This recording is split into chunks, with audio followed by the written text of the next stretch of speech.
It's not difficult to find a job in Moab right now. These signs are everywhere. What is hard, though, is finding a place to go after work is over. My classroom is actually down here on the end. Jason Radonsky is getting ready for school in 8 days. This is my shop. Just hired as an auto shop teacher at Grand County High School, he's been looking for a house in Moab since May. On teacher salary, it's tough. What have you been doing for housing since you've moved here?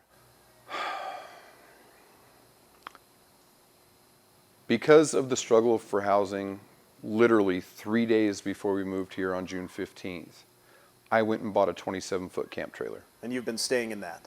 Myself, my wife, and our 5 kids have been living in that camp trailer since. It's hard to find anything to rent or buy. The latest data shows Grand County is the 4th most expensive in the entire state, with a median sales price in June of more than $584,000. We definitely have more people than we have homes. Emily Niehaus is Moab's mayor. But deeper than that, we have a housing affordability problem. What are you doing as a city to try to address this?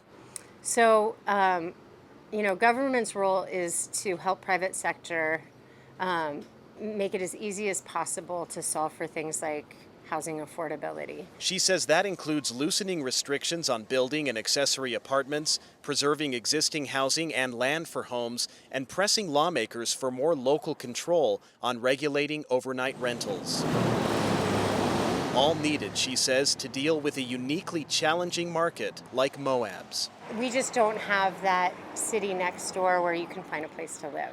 Where it's supposed to be. Jason loves Moab and has always wanted to live here. He hopes he can, just not in his camper. We're getting to that point where it's getting old. And some possible good news for Jason. He found out this morning that he might be able to get into some income-based apartments. He's working on that right now. A number of housing initiatives are in the works throughout Moab, but there's just not enough yet to meet the high demand.